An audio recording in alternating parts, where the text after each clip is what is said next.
Break પહેલા આપણે જે ચર્ચા કરી એમાં બધા લોકોનું ધ્યાન તો ગયું ને કે આપણે જે ટોપિકની ચર્ચા કરી એ ટોપિક શેનો હતો, એ શું કહેવા માંગતા હતા, એ સમજાણું બધાને?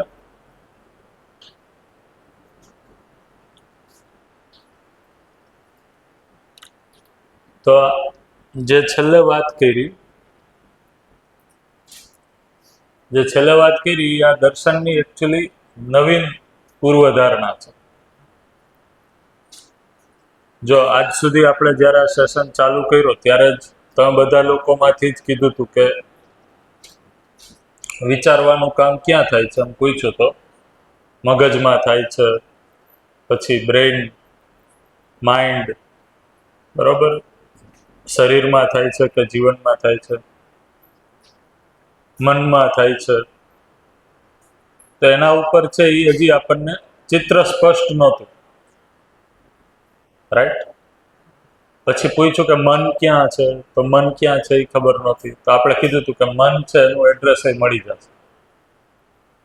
તો એને આપણે છે અહીંયા તમારી સામે મૂક્યું, બરોબર.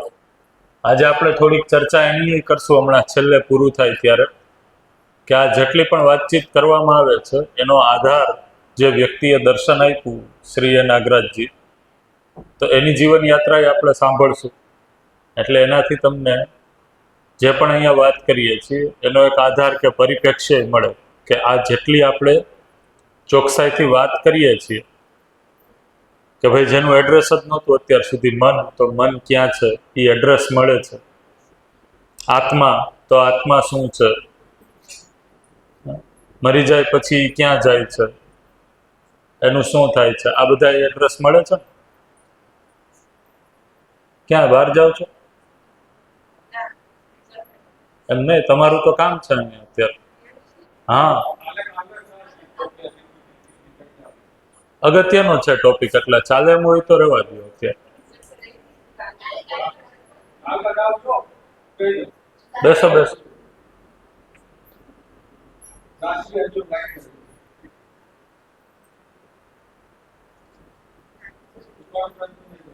તો ધીમે ધીમે કહેવાનો અર્થ એ છે કે ધ્યાન જાય છે કે જેટલી પણ જીવનમાં અત્યાર સુધી આપણે જે સમજ્યા એમાં સૂચનાઓના લેવલ ઉપર જે ચિત્ર ડામાડોળ હતું, અસ્પષ્ટ હતું, એ ચિત્ર ધીમે ધીમે છે એ સામે આવે છે. આજે સવારે સાહેબ તમે નહોતા ત્યારે ચર્ચા કરી, એમાં આ વસ્તુ મૂકી કે અસ્તિત્વમાં જે વ્યવસ્થા છે એમાં બે પ્રકારની વાસ્તવિકતા છે મૂળમાં. તો મૂળમાં બે પ્રકારની વાસ્તવિકતા છે, એમાંથી એકમ અને બીજી ખાલી જગ્યા, અને હમણાં પછી લઈએ. તો એમાં જે નવી વાત કરી એકમ એટલે એવી વસ્તુ કે જે કોઈ એક સીમા સાથે છે, એ બધી વસ્તુને આપણે એકમ કીધું. એની બાઉન્ડ્રી છે, ભલે એ ગમે એટલી વિશાળ હોય પણ એની કોઈ એક નિશ્ચિત સીમા છે. તો એ બે પ્રકારના છે એકમ, એક છે એ જળ અને એક છે એ ચૈતન્ય. તો જળ પરમાણુ છે 118 પ્રકારના છે અને 119મા પ્રકારનો પરમાણુ એટલે ચૈતન્ય અથવા તો જીવન. તો બધાની સાથે અત્યારે હું ચર્ચા એ કરતો હતો કે આ જે સૂચના છે એ આ દર્શનની નવીન પ્રસ્તુતિ છે દુનિયા સામે.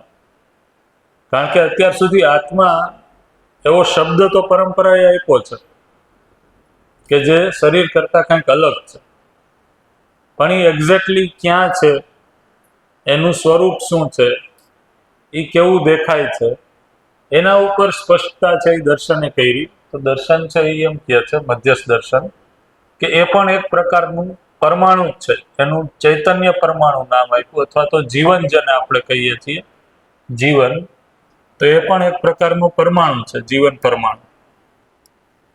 એ જ પરમાણુ છે જે આપણે થોડા દિવસ પહેલા જે ચર્ચા કરી હતી કે ધારો કે આપણું આ શરીર હોય, બરાબર, તો શરીરમાં 3 ડાયમેન્શનલી આ બ્રેઇન છે, બરાબર, એની સાથે સંપર્કમાં છે, અને આ શરીરની અંદર જે 3 ડાયમેન્શનલી ફરે છે,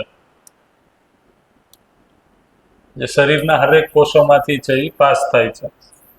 અને શરીરથી થોડુંક બહાર રહીને ફરે છે. તો ચૈતન્ય છે, જીવન છે, એ પણ એક પ્રકારનો પરમાણુ છે. અને એ પરમાણુ આ સમગ્ર શરીરમાં બધી જ જગ્યાએ છે એ હોરિઝોન્ટલી, વર્ટિકલી, 3 ડાયમેન્શનલી, 3Dમાં હરેક શરીરના કોષમાંથી પાસ થાય છે. તો હવે આ પરમાણુનું સ્વરૂપ શું? કારણ કે જો આપણે એને કહીએ કે એ પરમાણુ છે, તો પરમાણુ કોઈ સ્વરૂપ સાથે તો હશે જ. તો એ પરમાણુનું સ્વરૂપ ઉપર છે એ સવારે વાત કરી, બરોબર. તો પરમાણુ નરી આંખે તો દેખાતો નથી, જળ પરમાણુ એ, બરોબર. હાઇડ્રોજન, હિલિયમ, લિથિયમ આ બધા ભૌતિક પરમાણુઓ છે. તો આ કોઈ પરમાણુઓ છે એ વૈજ્ઞાનિકોએ નરી આંખે અથવા ઇલેક્ટ્રોન માઇક્રોસ્કોપમાં જોયા હોય તો એનું ચિત્ર તમારી બુકમાં જે રીતના દોરેલું છે એવી રીતના એ દેખાતા નથી. આ ખ્યાલ છે? એ કઈ રીતના દેખાય છે?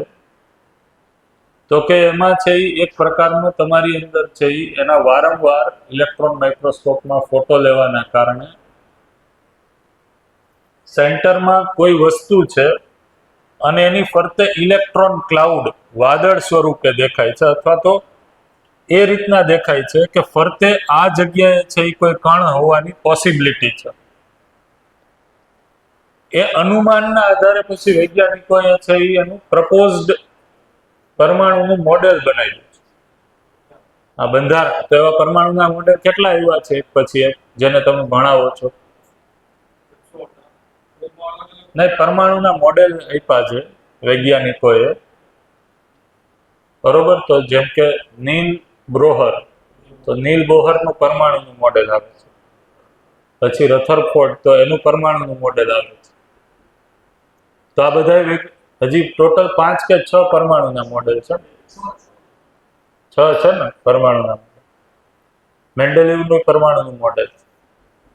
તો આ બધા વૈજ્ઞાનિકોએ છે એ પોતાની રીતના જે પ્રયોગો કર્યા, એ પ્રયોગોમાં એને એક પ્રકારનું અનુમાન બન્યું.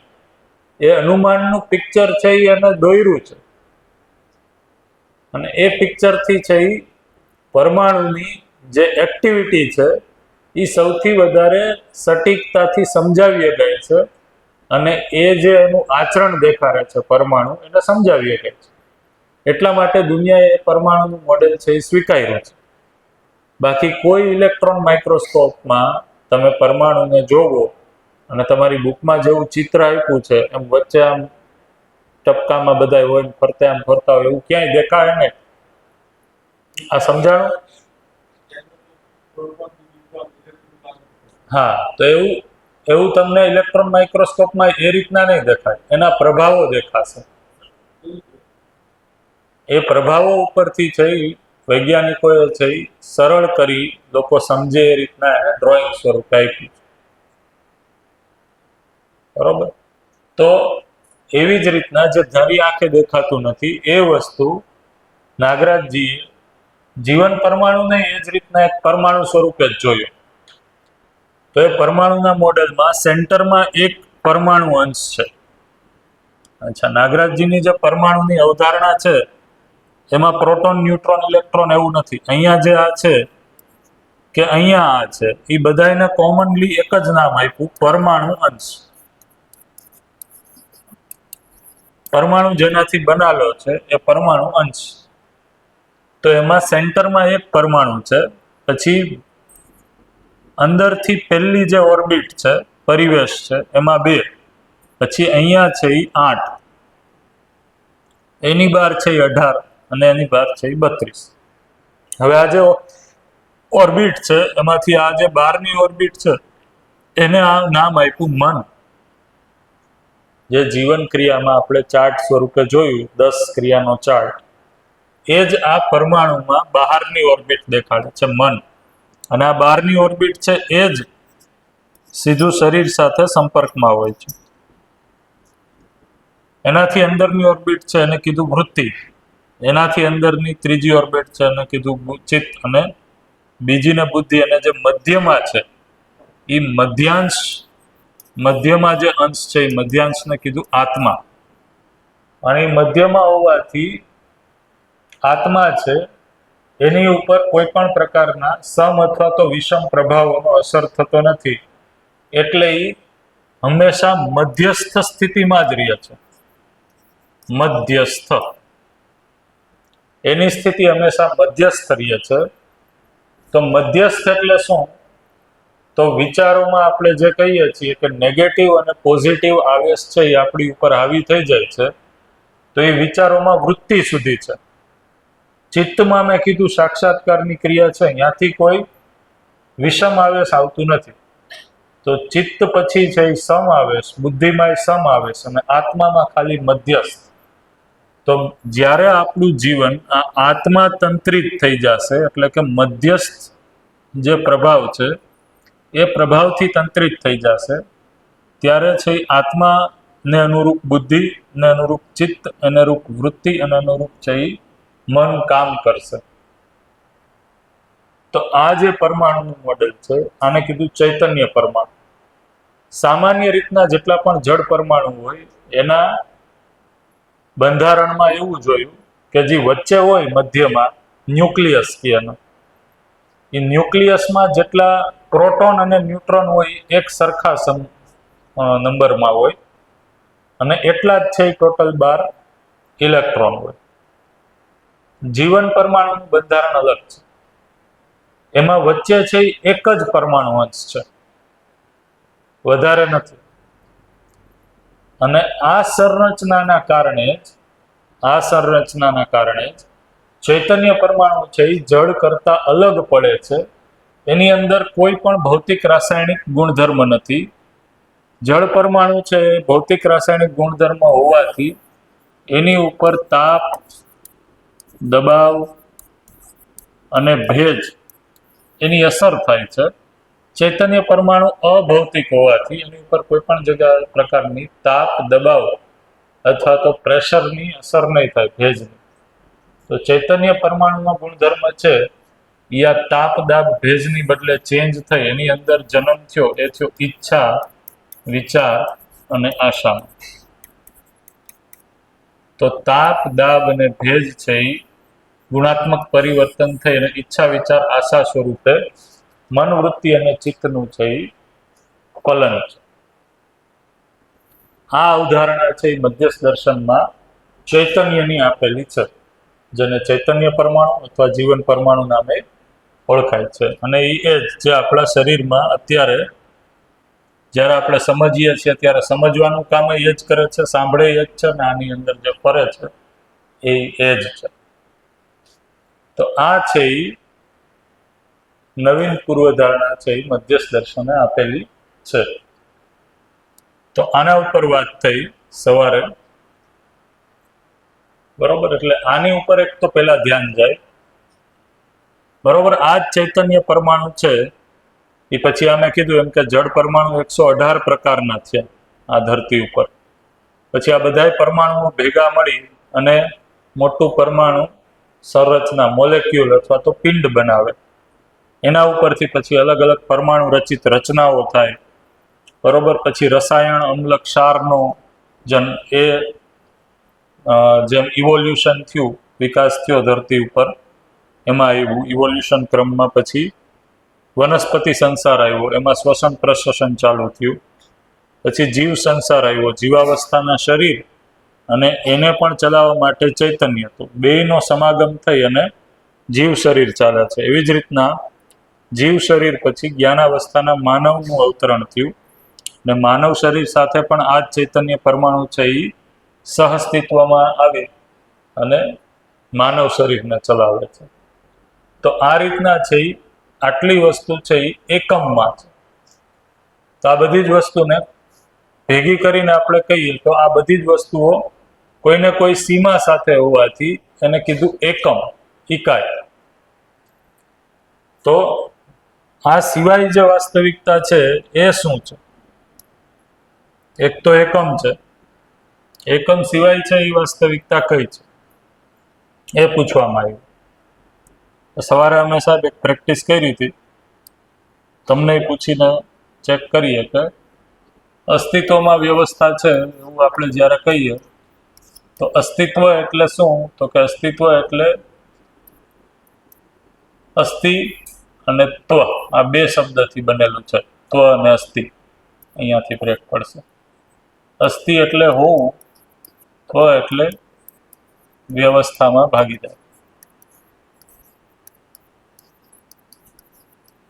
તો જે પણ વસ્તુ અસ્તિત્વમાં છે એ છે, અને એ એવી રીતના છે કે વ્યવસ્થામાં ભાગીદારીના અર્થમાં જ છે. તેમાં એક વાસ્તવિકતા છે એ એકમ છે, જેને હિન્દીમાં આપણે ઇકાઈ કીધું. અને બીજી વાસ્તવિકતા છે એ શું છે? તો પેલા સવારે અમે બધાને તો પૂછ્યું, તમને પૂછીને કહી.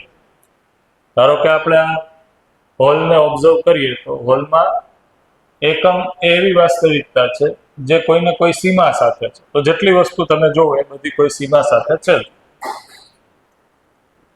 તો એ સિવાયની કઈ વસ્તુ બાકી રહી જે એકમ નથી? જે એકમ નથી. હે?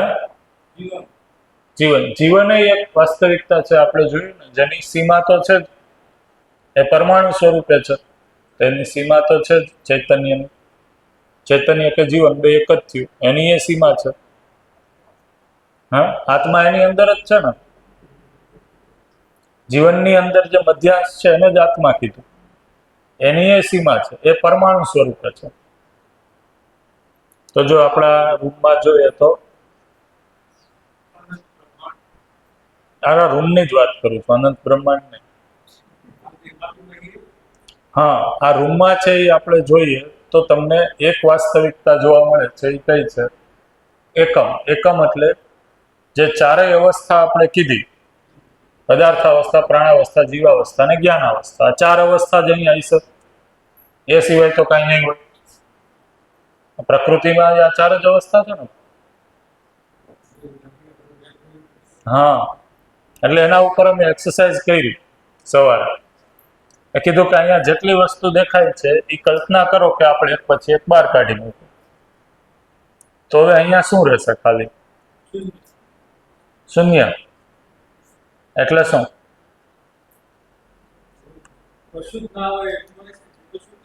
એ પરિસ્થિતિને શૂન્ય કહેવાય, શૂન્યાવકાશ. તો શૂન્યાવકાશમાં હવા હોય? હવાય નથી, કારણ કે હવા એટલે કોઈને કોઈ પ્રકારના એટમ જ છે. ઓક્સિજન કયો, નાઇટ્રોજન કયો, કોઈ પણ, અને એ બધા એકમમાં જ આવશે. તો આ બધા એકમને બહાર કાઢી નાખ્યા, અને ખાલી જે જગ્યા જેને તમે શૂન્ય કીધું, એ શું છે? ખાલી જગ્યા. ખાલી જગ્યા.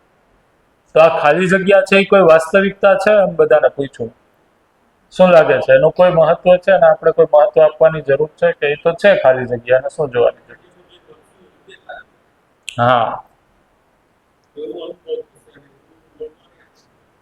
રાઈટ, બરોબર છે. એને આપણે લઈએ. પણ હું એમ કહું છું કે આ ખાલી જગ્યા છે એને વાસ્તવિકતા ગણવાની કોઈ જરૂર છે? તો અહીંયા કીધું છે કે એ વાસ્તવિકતા છે.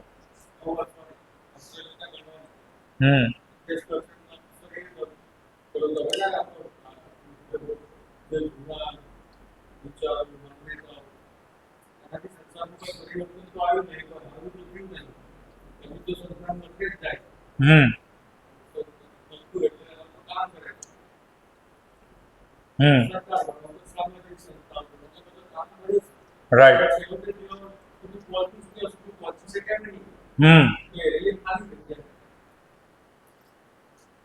તો આ ખાલી જગ્યાને આપણે વાસ્તવિકતા શું કામ ગણી? કારણ કે જો આ ખાલી જગ્યા ન હોય તો જે ઇકાઈઓ છે, એકમ છે, એ એકબીજાને ઓળખી જ ન હોય. અથવા કલ્પના કરો કે મારી અને તમારી વચ્ચે આ ખાલી જગ્યા નથી, તો એકમો વચ્ચે આ કોઈ ખાલી જગ્યા છે જ નહીં, તો અસ્તિત્વ કેવું હોત? બરોબર ને? તો કોઈ જગ્યા જ ન હોય. તો કલ્પનામાં પણ આપણે જોઈએ તો કલ્પનામાં પણ એ કલ્પના આવતી નથી, કારણ કે ખાલી જગ્યા છે તો હું અને તું, હું અને તમે છે એ આપણે એકબીજાને ઓળખી શકીએ છીએ. અને આ ખાલી જગ્યા છે એ મારી અને તમારી વચ્ચે જ છે એવું નથી. આ ખાલી જગ્યા છે એ મારી અંદર પણ છે, જે પણ એકમ છે, દાખલા તરીકે આ એકમ છે એક પેન, તો જો આ પેનને આપણે છે સૂક્ષ્મદર્શક યંત્રમાં જોઈએ તો અસંખ્ય પરમાણુ એકબીજા સાથે જોડાઈને આ વસ્તુ બની છે. તો એ પરમાણુ પરમાણુ વચ્ચે ખાલી જગ્યા છે.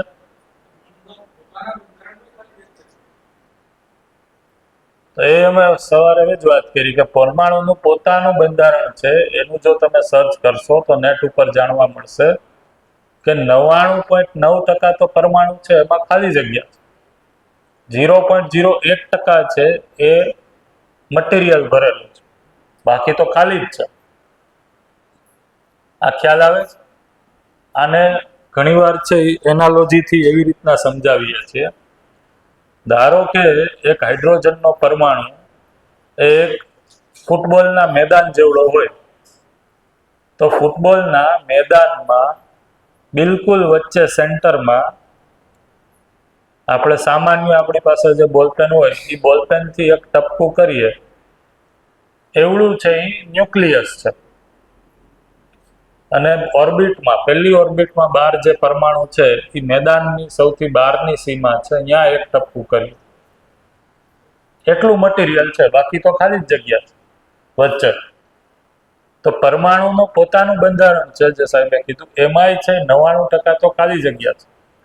એટલા માટે પરમાણુ જે ફંક્શન કરે છે એ ક્રિયા કરે છે, એની અંદર ક્રિયા ચાલુ છે. તો કહેવાનો અર્થ એ થયો કે આ શું કામ આપણા માટે મહત્વનું છે, કારણ કે ખાલી જગ્યા છે તો એના કારણે આપણી છે એ ક્રિયા ચાલુ છે પોતાનામાં, અને એક ઇકાઈ અને બીજી ઇકાઈ, એક એકમ અને બીજો એકમ છે એ એકબીજાને ઓળખી શકે છે. નહીતર ખાલી જગ્યા હોત જ નહીં તો બધા એકમ છે આમ એકબીજાને જોડાયેલા હોત. સમજાય છે? તો એટલા માટે જે બીજી વાસ્તવિકતા કીધી, જે ખાલી જગ્યા છે ને ખાલી જગ્યા કીધું, એ પણ એક મહત્વપૂર્ણ વાસ્તવિકતા છે એવું લાગે છે. તો હવે ફરી વિચારવાનું સ્ટાર્ટ કરીએ. આજે મેં સવારે કીધું બધાને કે આના માટે તમારે થોડુંક છે એ તમારી બુદ્ધિને લગાડવી પડશે. તો આ ખાલી જગ્યા છે એ શું લાગે છે? આપણે તો અહીંયાથી વિચારવાનું સ્ટાર્ટ કર્યું કે હોલમાં છે, પણ હોલની બહાર છે આ ખાલી જગ્યા, બરોબર? આ શહેરની બહાર છે. તો આ ખાલી જગ્યા છે એ સમગ્ર ધરતી ઉપર વ્યાપ્ત છે. ધરતીની બહાર આપણે જોઈએ તો આ ખાલી જગ્યા છે જ, બે ગ્રહો વચ્ચે ખાલી જગ્યા છે. તો આ ખાલી જગ્યા આવી રીતના આપણે કલ્પના કરવાનું સ્ટાર્ટ કરીએ તો ક્યાં સુધી છે, ક્યાં સુધી વ્યાપ્ત છે? તો અનંત સુધી નથી. એ વાત કરી સવારમાં. એટલે ભાવનાત્મક રીતે તમે સાચા છો. અનંત એટલે શું? તો કે જે વસ્તુ સંખ્યામાં ઘણી બધી છે, વિપુલ છે, પણ ગણી નથી શકાતી.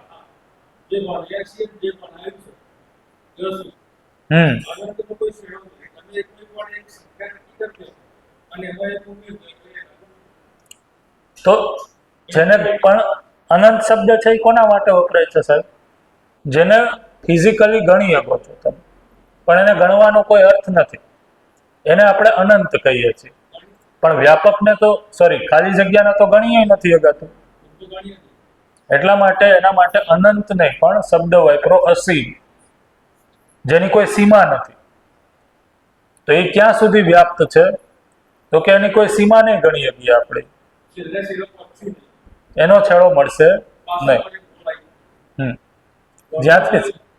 જ્યાંથી પાછા ફરશું ત્યાંથી. શું કીધું? હા, રમઝમ.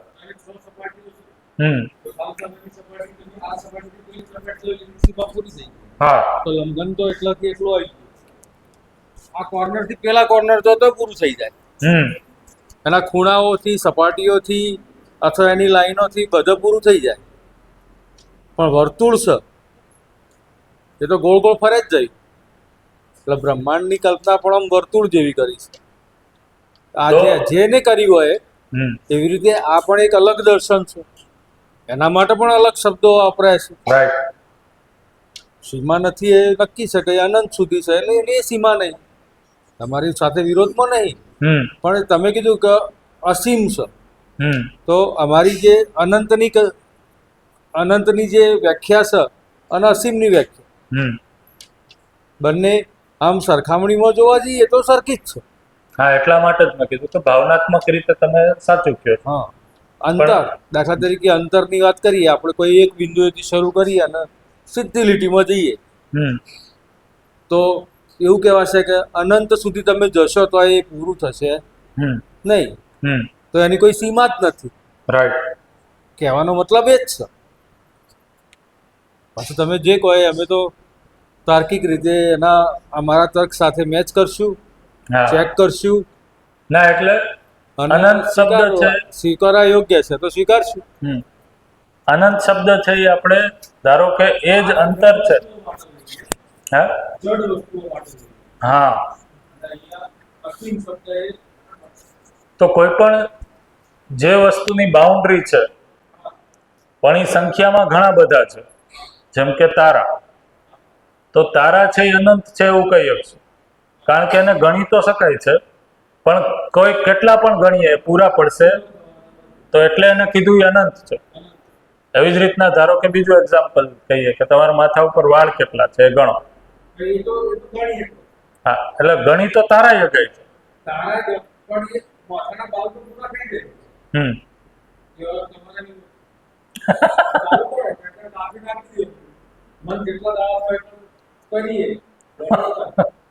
એટલે હું એમ જ કહું છું કે ગણી શકાય છે.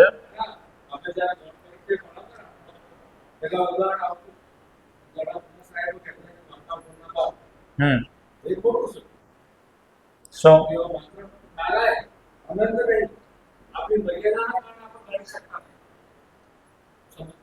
હમ હા હા, બોલો તમે.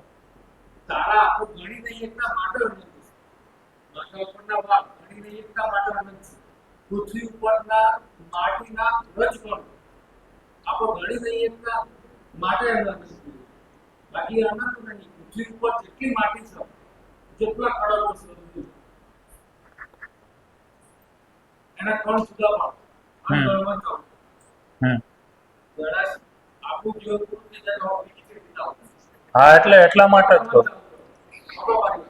બીજી પેઢી ના હા, પણ સંખ્યા મળશે. મળશે, પણ એ સંખ્યા એક ઉમેરજો એટલે એનાથી મોટી મળી જ ના મળે. સંખ્યામાં એક ઉમેરી દો, જેટલી 10⁻10 ઉપર ઘાતાંક. તમે તો સાયન્સના છો એટલે મારે કોઈ કહેવાનું નહીં. 10ની ઘાતાંક હા, વધારે જ જો ઉપર ઘાતાંક પૂરી થઈ જાય એના ઉપર 10 ચડાવીને ફેરથી 10 ચડાવો. હમ 10⁻10 હમ શોર્ટમાં ગણવું હોય તો મીંડો ચડાવવાનું નહીં. 10ના ઉપર ઘાતાંક વધારે જ જઈએ, સંખ્યાઓ પૂરી થશે. સંખ્યા પૂરી નહીં થાય. જડ વસ્તુઓ જે છે ને, પરમાણુ, અણુ, જે ગણો એ પૃથ્વી ઉપરની, પૃથ્વી બહારની વાત નહીં કરતો હું, તો એ તો જડ છે, એ ગણી શકાય છે, માટે એ અનંત તો નહીં જ. અનંત વસ્તુ માત્ર સંખ્યા જ છે. જે ગણિતની પરિભાષામાં કહીએ આપણે તો છેલ્લી સંખ્યા, તમે કોઈ કહે કે હું આ છેલ્લી સંખ્યા છે, કહી શકશે? બોલો. કેમેસ્ટ્રી +1 કરી એટલે એનાથી મોટી મળી ગઈ. એવું અમે આપણે બધા ભણ્યા છીએ. હા, બરોબર. જડ વસ્તુઓ છે ને જે એ કોઈ અનંત છે જ નહીં. આપણી મર્યાદાના કારણે આપણો ગણી નહીં શકતા. હમ પછી કોઈક નવું શોધાય હમ તો જુદી જ વાત છે.